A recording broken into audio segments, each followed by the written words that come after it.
가지고 모이자, 회개, 기도하자라고 하는 제목으로 우리 말씀을 살펴보도록 하겠습니다. 오늘 본문에 그 유명한 에베네셀이라고 하는 단어가 나옵니다. 에베네셀이라고 하는 말은 도움의 돌이라고 하는 문자적인 의미를 가지고 있어요. 이 말의 의미는 우리가 이제 오늘 읽었는데, 이스라엘이 블레셋과의 전쟁에서 승리하고 나서 이 승리는 우리의 힘으로 된 것이 아니요 오직 하나님의 도우심으로 말미암은 것이니라 라고 하는 것을 이제 오고 오는 우리 후손들에게도 차세대들에게도 증거하기 위해서 저들이 세운 돌 기념석, 그것을 가지고 에벤에셀이다 라고 이렇게 이제 말을 하고 있는 것이에요. 그래서 돌을 세워놓고서는 하나님이 도와주셨다 그러면서 이 돌을 봐라, 하나님이 너희도 도와주실 것이니라 라고 하는 것이죠.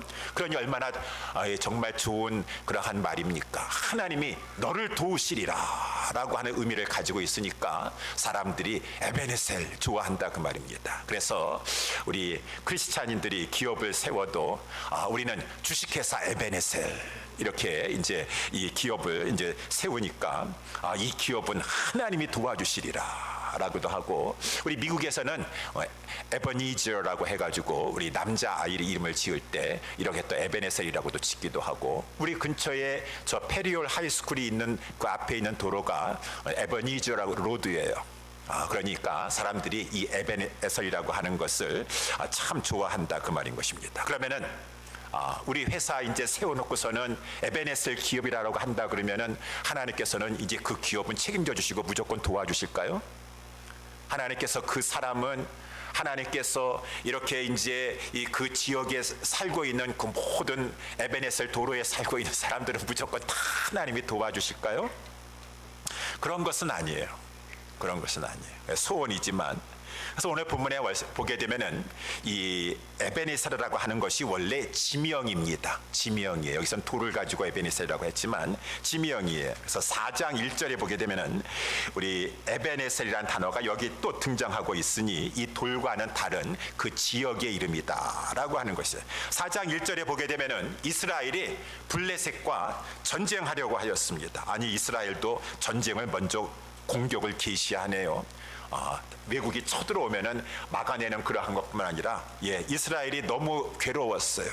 블레셋이 강력했기 때문에, 이스라엘보다 힘이 셌기 때문에 이스라엘을 끊임없이 이 이스라엘 이 서남부 지역에 위치하고 있으면서 블레셋이 계속 이스라엘을 공격하고 착취해가고 못살게 구는 것이죠. 그래서 이스라엘이 더 이상은 못 견디겠다, 이제 죽든지 살든지 블레셋과 한번 싸워보자 라고 해가지고 이제 이스라엘 사람들이 이 블레셋과 한판 전쟁을 벌이려고 그들이 진을 친 곳이 있었으니 4장 1절에 보니까 이스라엘은 에베네셀 곁에다가 진을 쳤더라 라고 했으니, 에베네셀 이 지역 하나님이 도우시리라 라고 하는 이 지역에다가 진을 쳤으니까 하나님이 도와주실 것이다 라고 하면서 이제 나가서 이 블레셋과 전쟁을 벌였는데 그만 패하고 말았어요. 그러니까 이제 이스라엘 사람들이 크게 낙심했습니다. 아니, 어찌 이럴 수가 있는가? 하나님이 도와주실 줄 알고 에베네셀에다가 특별히 진을 쳐가지고 이렇게 싸웠더니만은 어찌 하나님께서 도와주시지 않을 수가 있겠는가? 안 되겠다. 여기 에베네셀뿐만 아니라 저 이 실로 성소에 있는 그 하나님의 이 말씀이 들어있는 법궤를 가지고 여기다가 지금 옮겨다서 이 전쟁터에다가 전장에다가 이 법궤를 가져오면은 하나님이 우리를 도와주실 것이니라 라고 해가지고 그 실로에 있는 법궤까지 가져와 가지고 이 에베네셀에다가, 그런 다음에 제2차 이제 블레셋과의 전쟁을 하였는데 제2차 전쟁에서는 더 큰 피해를 입으면서 전쟁에 패하게 되었다 라고 하는 것이 사무엘상 4장에 나오게 되는 것이죠. 저들은 하나님을 몰랐다라고 하는 것입니다. 이름만 그렇게 지어놓으면은 하나님은 기계적으로 저들을 그냥 축복해 주시면 도와주시는 것인가요? 이름만 지어놓고 외부적인 어떠한 그러한 시설이나 의식 행위만 한다 그러면은 하나님께서는 저희 도와주셔야 되고 거기에 매여 있으신 하나님이신가요? 그렇지 않죠. 성경은 그렇지 않으세요. 아무리 하나님의 성전이 있는 예루살렘이라 할지라도 여기에는 하나님의 성전이 있기 때문에 우리 예루살렘은 절대로 안 망할 것이다 라고 했는데 아니 역사에 보니까 예루살렘도 멸망하였잖아요.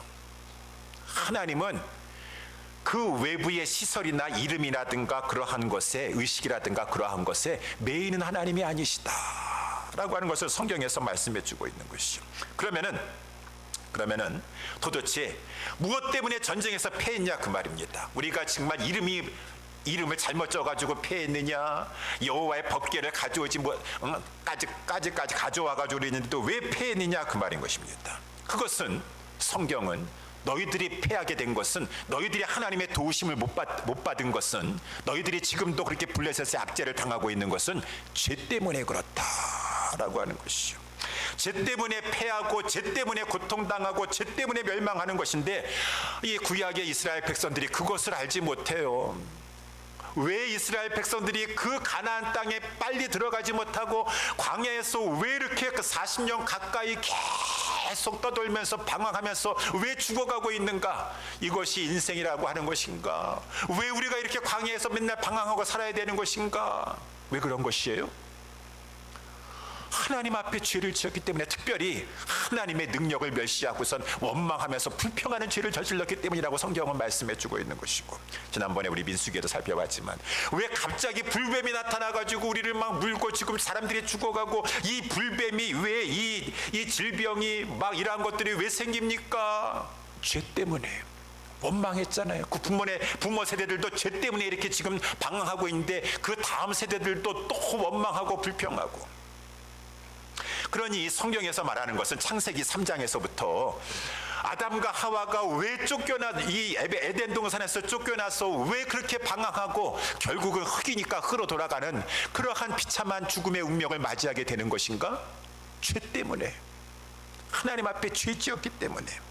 그러니까 이스라엘 백성들은 광야 때문에 그렇다, 광야 탓이다, 지금 뭐 비가 안 와서 하늘이 비를 안 줘서 그렇다, 또 이 모세 탓이다, 하나님 탓이다, 자꾸 남 탓하지 말고 왜 이렇게 고통당하는가, 왜 이렇게 멸망의 길로 지금 떨어지고 있는가 라고 하는 것을 다른 데서 원인을 찾지 말고, 혹여라도 나에게 지금 무슨 죄가 있는 것이 아닌가. 물론 모든 것이 그런 것은 아니에요. 우리 욥이라 할지라도 욥과 같이 죄가 없고 순전하고 하나님만을 경외함에도 불구하고 하나님께서 연단시키려고 하시는 그러한 자도 있지만, 많은 경우에 성경에서 죄 때문에 고통당하고, 죄 때문에 실패하고, 죄 때문에 멸망당하고, 죄 때문에 사망에 이르게 되는다라고 하는 것을 성경에서는 말씀해 주고 있으니, 이 죄를 해결해야 되는 것이에요. 죄를 해결해. 문제의 해결은, 지금 전쟁의 승패는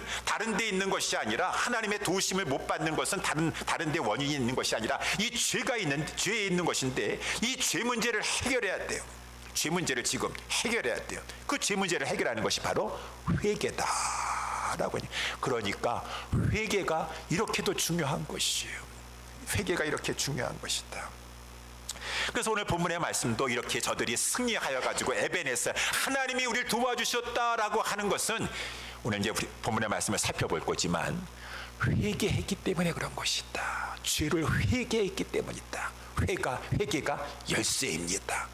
회개하였을 때 여러분, 우리를 얽어매고 있던, 나를 얽어매고 있던 그 문제에서 풀려날 수가 있는 것입니다. 회개할 때 회복이 일어나게 되는 것이에요. 회개할 때 하나님 앞에서 이제 형통의 길로 걸어갈 수 있게 되는 것이다 라고 해요. 회개가 이렇게 귀중해요. 회개가 이렇게. 그래서 이제 우리는 회개하기를 원합니다 라고 하는데, 그러면은 어떻게 하면 회개가 일어날 수가 있는 것인가? 오늘 본문의 말씀을 가지고 두 가지 점을 살펴보기를 원합니다. 첫 번째는, 회개를 하려면은 죄를 깨닫게 해주고 회개로 인도해 줄 만한 지도자가 있어야 돼요. 그것이 이제 사사기에서, 사무엘상에서, 성경에서 말씀해 주고 있는 것이. 그래서 오늘 본문의 말씀을 보게 되면은 3절에서 사무엘이 이스라엘 온 족속에게 일러 가로되, 너희가 전심으로 여호와께 돌아오려거든 이방 신들과 아스타롯을 너희 중에서 제하고 너희 마음을 여호와께로 향하여 그만 섬기라. 너희를 블레셋 사람에서 건져내시리라 라고 했으니, 여러분 드디어 이제 이러한 지도자가 등장했어요. 여러분 한번 성경을 읽어보세요. 이러한 지도자가 등장하기를 기다렸습니다. 사사 시대에 이러한 사사가 없었어요. 이러한 지도자가 없었어요.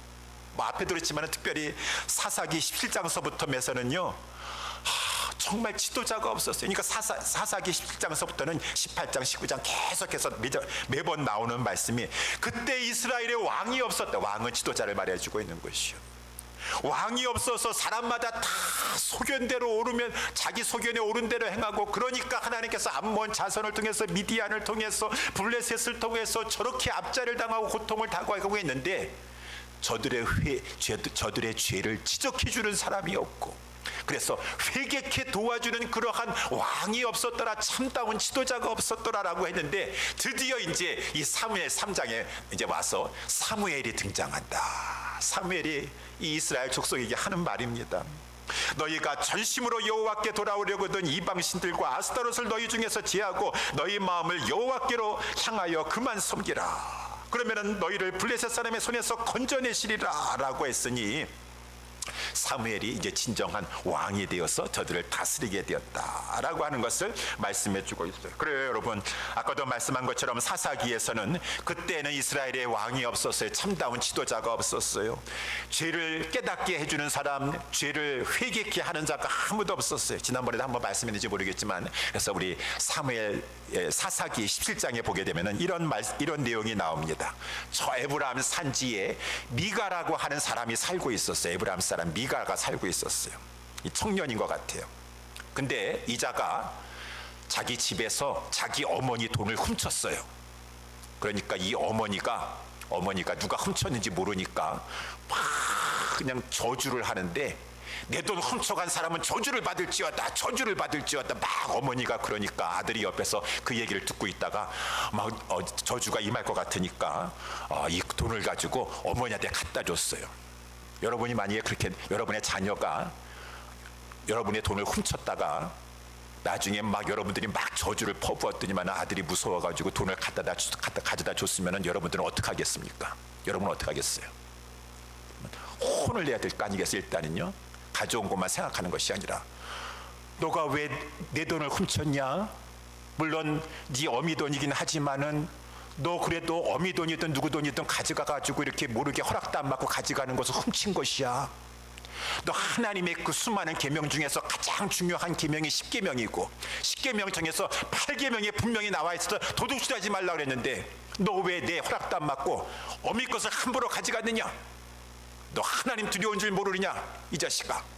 라고 하면서 그 어미가 야단쳐야 되는 것이요. 지 아들 정말 다시는 그러한 일을 하지 못하도록 따끔하게 야단쳐야 되는 것입니다. 그런데 이 어머니는 어떻게 된 어머니인지, 아들이 그 돈을 가져다 주니까 야단도 안 치고서 God bless you, 우리 아들 하나님 축복해 주시옵소서, 우리 아들 축복해 주시옵소서 라고 하는 것이에요. 그러면서 우리 아들이 이렇게 돈을 가져왔는데 내가 우리 아들을 위해서 이 한 신상을 좀 만들어 줘야 되겠다. 은장사에게 부탁해가지고 이 잃어버린 돈, 찾은 돈이 한 은 1,100개였었어요. 한 200개, 은 200개를 줘가지고 은 신상을 만들어주고 우리 아들을 위해서, 그리고 에봇까지 제사장만이 입을 수 있는 에봇을 만들어주고, 이 드라빔이라고 하는 창세기에 나오는 우상단지도 만들어가지고 우리 집에 두면서는 우리 아들을 위해서 다 우상단지도 만들어주고, 차라리 이제 우리 아들을 제사장으로 좀 삼아야 되겠다라고 하는 것이 모든 것이 다 기가 막혀요. 그러니까 이 어미가 뭘 몰라서 그런 것이에요.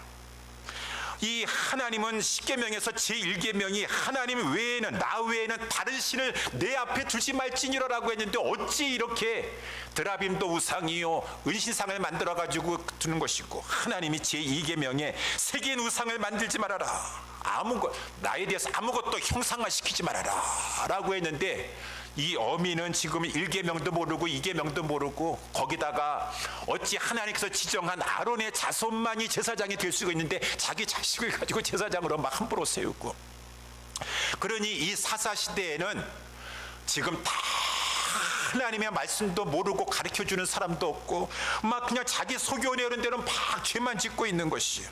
그러면은 레위인들은 뭘 하고 있는 것인가?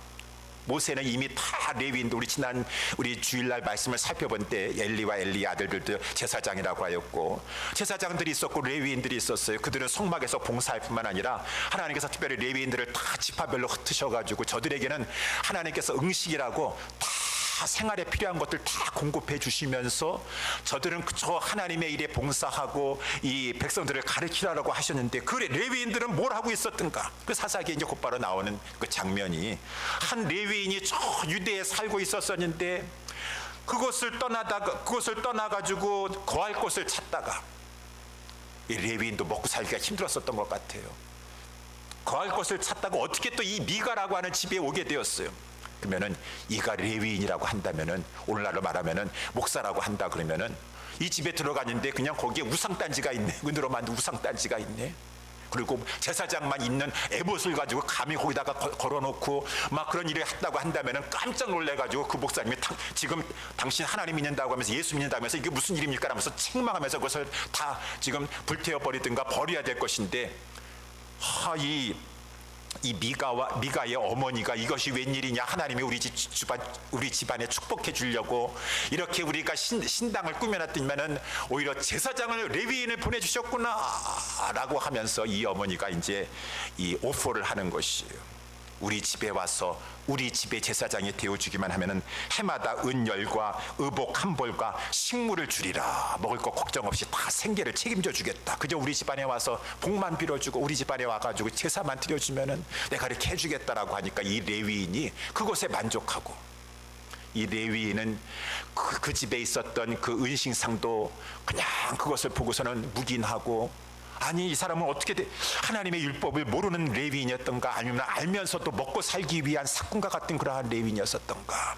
그것이 사사기의 시대가 되었었고, 뭐 사사기 쭉 거기에 보니까 레위인이 중첩을 해가지고 어떤 여자를 가지고 지금 첩을 삼았는데 그 첩이 또 음란을 피워가지고 자기 친정집으로 돌아가게 되니까 또 이 레위인이 그 첩을 가지고, 그 시대가 얼마나 사사 시대가 타락하고 부패하고 그 이 성직자서부터 레위인서부터 타락하니까 온 백성의 죄는 말할 것도 없는 데다가 지난 주일날 말씀을 살펴본 대로 엘리와 엘리의 가정은 말할 수가 없는 것이에요.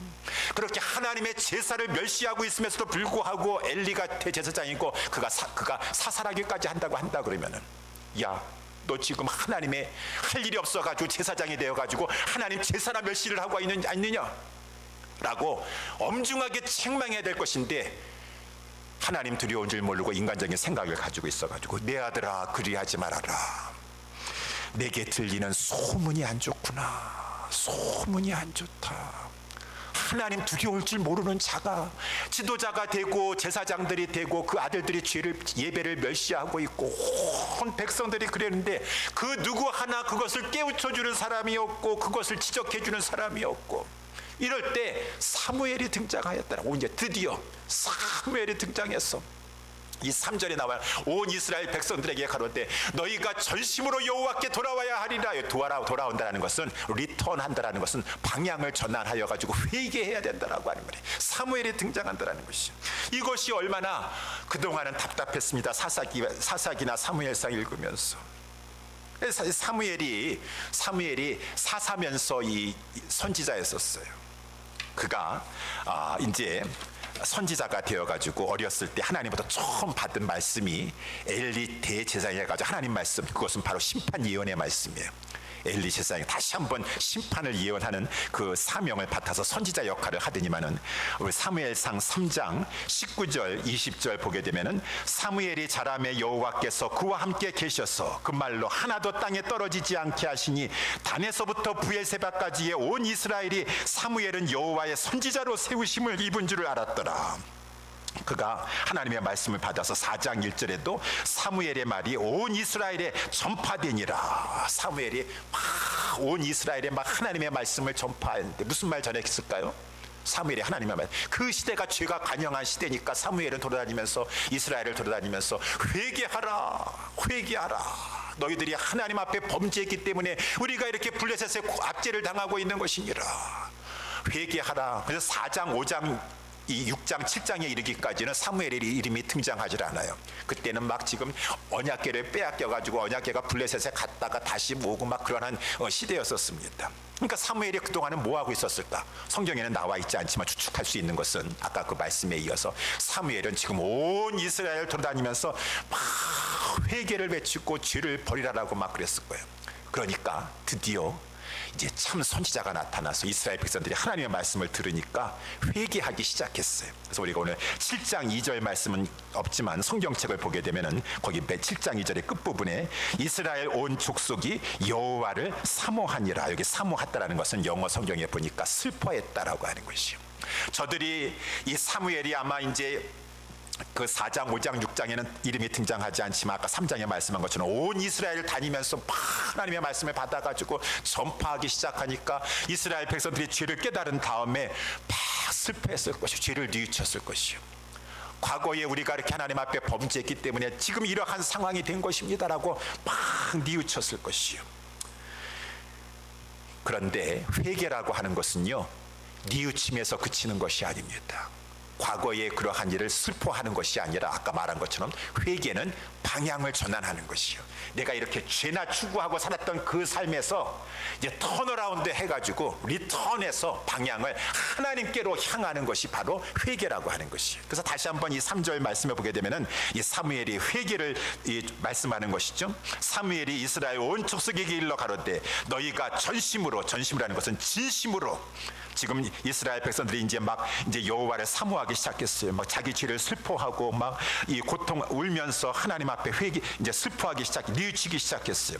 그렇지만 진정으로 회개하기를 원한다면 너희가 전심으로 여호와께 돌아오려거든 먼저는 여태까지 추구했던 이방신 섬기는 것들, 저 이 아스타로 신이라든가 바알 신이라든가 그저 이 비를 내려주고 풍요를 준다라고 해서 하나님의 금하신 우상을 섬겼던 것, 현실로 말하면은 물질 추구하고 물질 숭배하는 것, 이런 것부터서 먼저 돌아서야 될 것이니라. 제하여 버리라는 것은 완전히 찍어버리라는 거, 우상단지 찍어버리라. 그리고 이제는 너희의 마음을 여호와께로 향하여, 여기 마음을 향하라고 하는 것은, 회개라고 하는 것은 마음을 돌이켜서 아주 결심하는 것입니다. 이 시편에 보게 되면은 시편 57편이나 108편에 이런 말씀이 나와 있어. 다윗도 여호와여 내 마음이 확정되었사오니 나는 다시는 이전과 같이 바알이나 아스타롯이나 가가지고 풍요를 원하기 때문에 그것에 비는 일은 다시는 하지 않을 것입니다. 내 마음이 확정되었습니다. 완전히 이제는 결심한 것이요. 턴어라운드 된 거, 하나님만을 섬길 것입니다라고 결심한 것이고, 그 결심에 그치는 것이 아니라 이제 행동으로 다만 그를 섬기라. 이것이 진정한 회개인 것이요. 내가 이전에 했던 그 우상단지를 가지고 다 벗어버리고 이제는 마음에 굳게 결심하여 내 마음 확정하여 하나님만을 섬길 것이라고 결심한 다음에 다만 이제 행동으로 그를 섬긴다. 이것이 회개. 그러면은 하나님이 그 지긋지긋한 블레셋의 압제에서 너를 건져주실 것이다. 너를 도와주실 것이니라. 이 사무엘이 이렇게 이스라엘 백성에게 이 회개하라고 하는 이 말을 전해줬으니 드디어 이제 진정한 지도자다운 지도자, 왕 같은 왕, 사사 같은 사사, 선지자 같은 선지자가 등장하게 되었다라고 하는 것입니다. 진정한 회개가 일어나려고 한다 그러면은 이러한 그 죄를 깨우쳐주고 회개할 수 있도록 인도해 줄 만한 지도자가 있어야 된다라고 하는 것이 지금도 마찬가지예요. 그래서 어떤 분은 그런 말씀 하시더라고요. 우리가 가령 어저께도 어떤 분하고 잠깐 이런 비슷한 얘기를 했었었는데, 여러분들 주치의가 있고 의사가 있을 것이에요. 근데 의사를 만약에 두 가지 중에서 하나를 선택한다면은 그저 실력은 좀 부족하지만 마음씨가 너무 좋으신 분이어가지고, 이 의사분은 그저 그냥 실력은 좀 부족해가지고 내가 어디 아픈지, 지금 몸은 아파 죽겠는데 병명이 뭔지는 잘 모르셔. 그래도 항상 이분은 마음씨가 좋아가지고 괜찮습니다, 걱정하지 마세요, 건강합니다. 알면서도 그러는 건가, 저 사람 그냥 혹시 낙심할까봐, 마음에 상처받을까봐, 뭐 질병 있다라고 말을 하면은 저 사람들 괜히 또 그냥 걱정할까봐 그냥 마음씨가 좋아가지고 괜찮습니다, 그냥 건강하실 것입니다, 걱정하지 마세요 라고 하는 그러한 의사를 여러분을 원하시겠어요? 좀 성격이 고약하다 할지라도 실력이 있고, 지금 선생님이 이렇게 하다가는 큰일 납니다. 선생님 지금 이러이러한 상태 가운데 있는데 이거는 지금 당장 끊으세요. 그리고 이거 해야 됩니다. 그러다가는 큰일 납니다. 이러한 의사를 원하세요. 어떤 의사를 원하세요? 아유, 뭐 다 죽어도 그냥 듣기 좋은 말만 해주는 의사가 원하죠. 그런 분들은 그런 사람을 찾아가시오. 그런 사람을 찾아가시오. 정확하게 진단해주고, 아니 그분 앞에 가면 맨날 그냥 무슨 뭐 죄의식 느끼게 해주고, 그냥 내가 지금 뭐 항상 조심하라 그러고, 누가 정말로 그 사람, 이 환자를 잘 돌봐주는 사람이고 건강을 살려주는 사람이에요. 마찬가지예요. 이러한 말씀을 통해서 지도자가, 우리 모두는 지도자예요. 특별히 저한테는 제일 먼저 해당되는 말씀이고, 이 정말 사랑한다고 한다면은 저뿐만 아니라 또한 우리 여기 뭐 구역장님이라든가 리더들이라든가 교사 선생님들이라든가, 아니면 집안에 자기 자녀를 기르고 있는 부모라든가, 그 다음에 우리 이 가장이라든가, 그러면은 어떻게 해야 되겠습니까? 저 마음이 넓고 좋아가지고 아유 그 사람 그냥 기분 나쁘게 하면 상처 주면 안 되잖아요. 그냥 다 좋게 좋게만 해줘야죠. 우리 구역장님이 그냥 아유 그냥 아닙니다. 하나님 앞에서 주의를 거룩히 지키는 것은 아까 무슨 8계명이 문제가 도둑질하지 말라는 그 계명보다도 하나님 대신 계명이에요. 4계명이에요. 내가 부모고, 내가 정말 구역원들을 사랑하고 내 학생을 사랑하는 교사고 성도들을 사랑하는 목사라고 한다 그러면은 저 좋은 의사, 마음씨 좋은 의사가 돼가지고 괜찮습니다 괜찮습니다라고 하는 것이 아니라 정말 사랑하고 살리고자 한다 그러면은 하나님 앞에 은혜와 도우심을 받지 못합니다. 주의를 거룩히 지켜야 될 것입니다. 말해주는 사람이 진정한 의사요, 진정한 이 리더요, 지도자가 되는 것이고, 예배를 멸시하는 죄를 짓고 있는데 엘리가 마찬가지. 엘리 두 아들들 다 에베네셀에 가가지고 언약궤 옆에 서 있다가 심판받아가지고 죽었어요. 그 부모가 죽인 거나 마찬가지예요. 부모가 내 자녀가 지금 그렇게 예배를 멸시하는 죄를 짓고 있는데도 불구하고 얘들아 지금 소문이 안 좋구나, 지난 주일에도 말씀했지만 그렇게 얘기를 하겠어요? 하나님 의식을 가지고 너 하나님 두려워하지도 않느냐? 한나와 같이 하나님은 살리기도 하시고 죽이기도 하시고, 너 완전히 우리를 낮추기도 하시고 높이기도 하시고 모든 거 하나님의 손에 달려 있어. 너가 어찌 예배를 멸시하고 있어? 너 하나님 앞에 당장 회개해. 그렇지 않고 너가 지금 제사장의 직분 자리에 있다고 당장 그 내려놓든가 해. 너 사명 감당한다고 그 자리에 있다가 하나님 멸시하고 예배를 가지고 이렇게 엉터리 드리고 하나님이 치시면 얼마나 무서운데, 그 부모가 그 자녀를 살리는 부모라고 하는 것입니다. 살리는 부모. 형제를 사랑하지 아니하는 죄가 얼마나 큰 죄인데, 3계명 예수님께서 주신 계명인데, 그러한 죄를 보면서 뒤에서 비난하고 정죄만 하는 것이 아니라 정말 안타까운 심령을 가지고 정말 이 하나님의 자녀의 표인 화목케 하는 자가 되려고 기도해주고, 서로 그 형제가 화목할 수 있도록 도와주려고 하고. 원망하는 죄가 무섭습니다. 불평하는 죄가 무섭습니다. 그러니 이 원망하고 불평하는, 원망하지 마세요. 불평하지 마세요. 그냥 기도하시고, 우리 지금 수요일마다 민수기 보니까요, 다 이거 원망 불평이 가벼운 게 아니더라고. 이것 때문에 다 망하더라고. 보니까 방해해서 방황하고. 우리 원망하지 말고 감사합시다. 그 입 가지고 우리 찬양합시다. 그러한 리더가, 그러한 구역장이, 그러한 교사가, 그러한 지도자가 참다운 하나님 앞에서의 사람들로 하여금 죄를 떠나게 하고 회개하게 하고, 그래서 하나님의 도우심을 받게 하는 살리는 자가 된다. 이게 저와 우리 모두가 이러한 부모요, 이러한 지도자요, 우리 모두가 돼야 될 것이라고 하는 것입니다.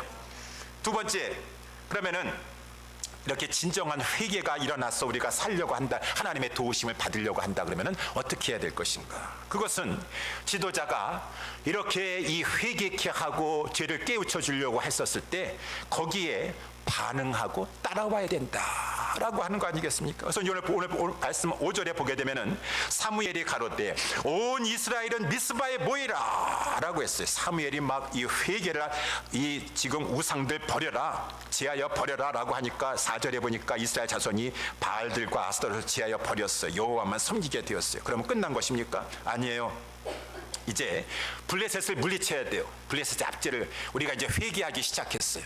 회개하게. 그렇지만 다 다 모여서 이 블레셋의 압제를 깨뜨려 버리고 이 우리 이스라엘의 이 나라의 국군을 회복하기 위해서 이 공동체의 이 하나님 앞에서 영광을 회복하기 위해서는 이제 다 합심하여서 기도하며 나아가야 돼요. 그러니까 이제 이 사무엘이 미스바로 모이라. 미스바가 이제 온 이스라엘 족속들이 다 모이기에 좋은 중간 지점에 있었어요. 다 미스바로 모이라 라고 하니까 6절에 보니까 백성들이 미스바에 모였다. 사무엘이 또 성경에 보니까 선지자가 이렇게 하나님 말씀 전한다 할지라도 죽으려고 하니까 듣지 않는 것이에요. 우리 지난 엘리의 말씀에 거기도 보니까 엘리가 이렇게 부모가 되어가지고 책망도 세게 해야 되는데 약하게 하는 것도 있지만 그래도 말을 하고 나니까 그 두 아들들이 그 아비의 말을 듣지 아니하였으니 이는 여호와께서 그들을 죽이기로 뜻하셨음이로다. 아무리 부모가 얘기를 해주고 아무리 지도자가 얘기를 한다 할지라도 그냥 우리 집안에서 그 신상 다 제했어요. 아니 이제 회개하고 다 했으면 되는 것이 우리 다들 바빠요. 다 바쁜데 또 왜 미스바까지 또 모이라고 하는 것이 나는 못 모여요. 안 모일 거예요. 라고 하면은 진정한 회개를 통해서 그 하나님의 도우심 속에서 그 상황에서 벗어날 수가 없는 것이죠. 지금 사무엘이 우리가 이제 회개하기 시작하니까 다 함께 모여서 이번 기회에 아주 그냥 이 마귀의 세력인 이 블레셋의 세력에서 벗어날 수 있도록 우리 국군을 회복하고 다시 한번 영광을 찾을 수 있도록 이 미스바에 와서 합심하여서 회개하면서 기도하자고 하는구나 라고 하니까 저들이 다 모였다라고 하는 것이죠. 이제 이러한 역사가 우리 가운데 있어야 된다는 것입니다. 그래서 오늘 보는 6절에 보니까 미스바에 모여서 물을 길어 여호와 앞에 부었다라고 하신 것은 물을 길어서 부었다라고 하는 것은 회개했다라고 하는 것이요. 자기의 심령의 모든 죄악된 것을 다 토로하면서 하나님 앞에 고백했다. 그날에 금식까지 했었다. 진정으로 회개하는 자는 하나님 앞에 너무나 죄송해서 자기를 쳐서 복종케 하려고 하는 의미를 가지고 양심상 하나님 앞에 금식까지 하면서 회개한다. 거기서 가로되 우리가 여호와께 범죄하였나이다 라고 하면서 사무엘이 미스바에서 이스라엘 자손을 다스리다는 것은 왕이 다스리잖아요. 진정한 지도자가 되었고 백성들은 다 그 지도자에 따라서 회개하면서 기도하면서 하나가 되었다라고 하는 것이. 그랬을 때 이제 하나님이 역사하기 시작하는 것인데 우리 9절, 7절 말씀에 보니까 이스라엘 자손이 미스바에 모였다함을 이 블레셋이 듣고서는 그 방백들이 이스라엘을 치러 올라오게 되었다라고 하는 것이죠. 그렇죠. 블레셋이 쳐들어오지만 이거는 위기지만 하나님은 이 위기를 축복의 회복의 기회로 만들어 주실 것이에요. 하나님이 역사하기 시작해서 회개했으니까. 그러니까 두려워할 것도 없는데 어쨌든 간에 블레셋이 이제 쳐들어오니까 이스라엘 자손이 블레셋 사람들을 두려워하였습니다. 그렇지만 두려워했다가 도망가거나 옛날 이스라엘 사람들 하는 것처럼 왜 우리 지금 미스바로 모이게 해가지고 완전히 이제는 우리는 블레셋의 도관에 든 쥐가 되었다. 왜 사무엘은 우리 이렇게 이 미스바로 모이라 그래가지고 이렇게 위기의 상황 가운데 처하게 하느냐 원망 불평한 것이 아니라 이 회개한 사람들의 특징이에요. 하나님만 두려워했지만은 그 두려운 것을 가지고도 하나님만 의지했습니다. 그러니까 사무엘이요 기도합시다. 그리고 우리를 위해서 기도해 주십시오.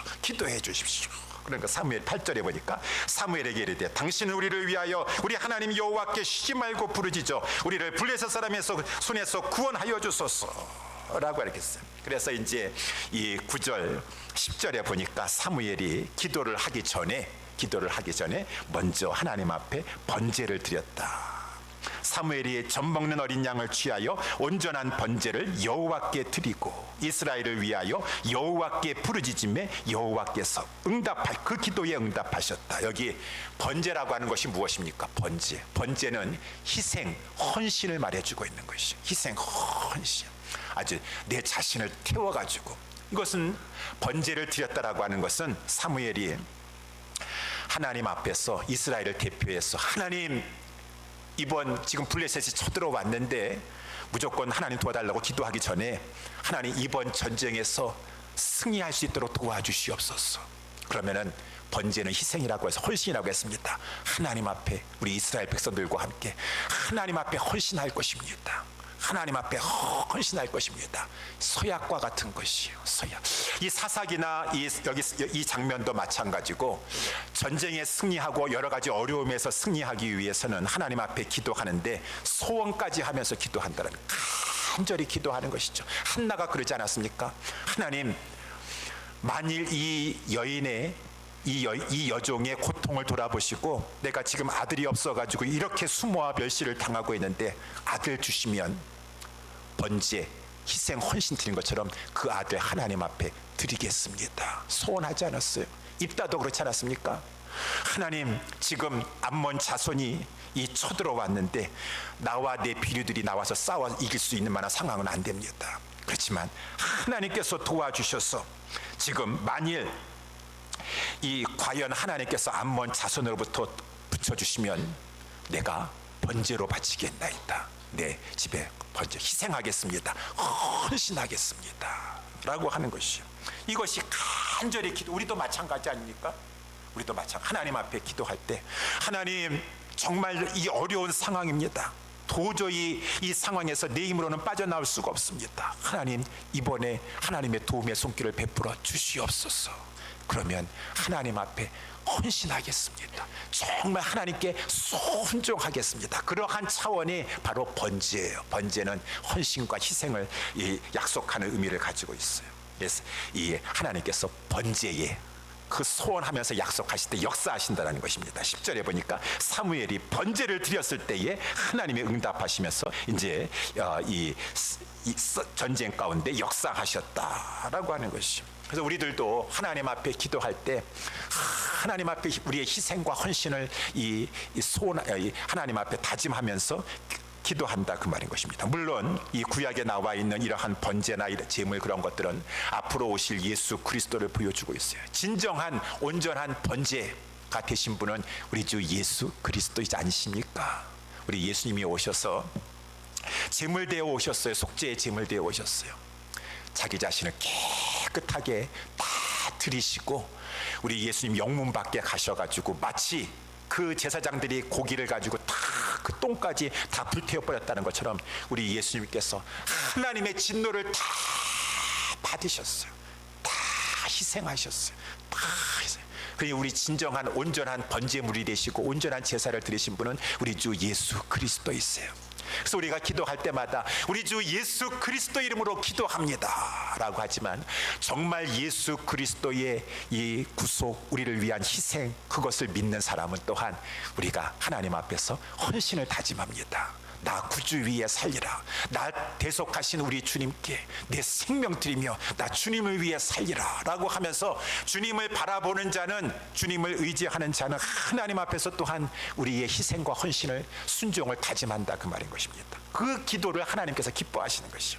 예수님 바라보면서 감사하면서 헌신하겠습니다, 충성하겠습니다. 그때 하나님이 그 기도에 역사하시고 도움의 손길을 베풀어 주시고, 오늘 본문에 보니까 이스라엘을 이제 블레셋 손에서 건져 주시는데 10절에 사무엘이 번제를 드릴 때에 블레셋 사람이 이스라엘과 싸우려고 가까이 오매 그날에 여호와께서 블레셋 사람에게 큰 우레를 바라시어, 하나님께서 이제 싸우시는 것입니다. 하늘 우레를 바라시니까 그들을 어지럽게 하시며, 하나님이 지금 이번에도 우리 하와이도 보면 알지만은요, 무슨 폭탄 떨어뜨린 것 같아요. 하나님이 이 자연 세계 움직이면은 핵무기 터뜨린 것보다 더 하나님께서 강력하게 역사하실 수 있으세요. 우레를 바라시면서 그들을 어지럽게 하시니 그들이 이스라엘 앞에 패하게 된지라.